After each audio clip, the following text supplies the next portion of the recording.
tempo era una banca, oggi si apre a contenitore culturale, a scrigno di capolavori di arte contemporanea figurativa italiana, un'eccellenza in Veneto e a livello nazionale. Siamo in via Marinali a Bassano, apre The Bank Art Collection. Qui dentro si dovrebbe trovare, visto il luogo in cui siamo, che è una ex banca, si dovrebbe trovare quasi una funzione salvifica che ha avuto la pittura in tutta la storia dell'arte italiana.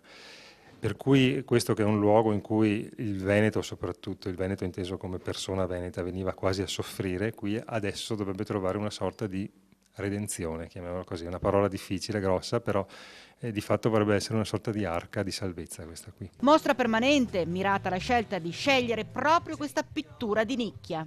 Paradossalmente, pur essendo la sezione artistica più dimenticata, in realtà è quella con la più lunga tradizione in Italia e anche nel mondo e soprattutto è quella più fruibile. Ai piani superiori inaugura la nuova galleria la personale di Sergio Padovani, raffinato, intrigante e stimolante pittore di Modena, che richiama nell'ispirazione i padri dell'arte, da Giotto a Paolo Uccello, riportando il lavoro all'attualità, passando per le opere quattrocentesche dei fiamminghi, dando vita a Invasione. Siamo invasi da tutto, dall'informazione, dai social, dalla cultura, c'è una sovraesposizione di Invasione, quindi non mi sembrava meglio che creare una mostra dove l'invasione fosse il minimo comune denominatore, cioè la base sul quale creare tutte queste opere. Non mi baso su disegni preparatori o schematismi o elaborazioni a computer, foto, agisco direttamente sulla tela,